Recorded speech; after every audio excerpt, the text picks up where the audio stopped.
أخطر 5 أكلات في الشارع ممكن تسبب لك تسمم غذائي. الأكل من الشارع ممكن يكون لذيذ ورخيص، لكن أحيانا بيكون سبب رئيسي للتسمم الغذائي. في الفيديو ده هنعرض أخطر 5 أكلات في الشارع ممكن تكون مصيدة صحية لو ما خدناش بالنا كويس. 1. الكشري.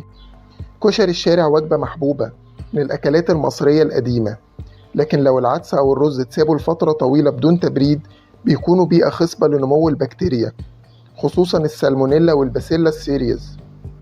2. الفلافل. الفلافل المقلية اللي بنقول عليها الطعمية لو اتحضرت بزيت معاد استخدامه أكتر من مرة بتكون مليانة سموم وزيوت محروقة، ودي ممكن تسبب اضطرابات معوية، وطبعا السبب الرئيسي لتصلب الشرايين والسرطانات نظرا لوجود مادة الأكريلاميد، ودي أشهر مادة سامة للجهاز العصبي للإنسان. 3. العصاير الفريش. العصاير اللي بتتعمل قدامك ممكن تكون شكلها مغري، لكن الكارثة لو الفواكه متخزنة بشكل سيء، أو المية المستخدمة ملوثة، أو حتى الفاكهة ما اتغسلتش واتطهرت كويس.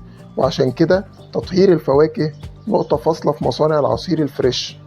4. السندوتشات الجاهزة. السندوتشات اللي بتكون فيها مكونات زي المايونيز أو اللحوم الباردة بتكون أخطر بكتير، لأنها بتحتاج تبريد دائم، وإلا هتبقى بيئة للبكتيريا الضارة. وعشان كده بيوصى بعدم عرض السندوتشات دي أكتر من ساعتين في درجة حرارة الغرفة، نظرا لنشاط بكتيريا الإيكولاي والليستيريا والكوليستريديوم.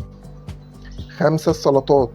السلطات اللي بتتباع في الشارع غالبا مش مغسولة بشكل صحيح، وده معناه احتمالية كبيرة لوجود بكتيريا اللي ممكن تسبب تسمم غذائي زي الإيكولاي.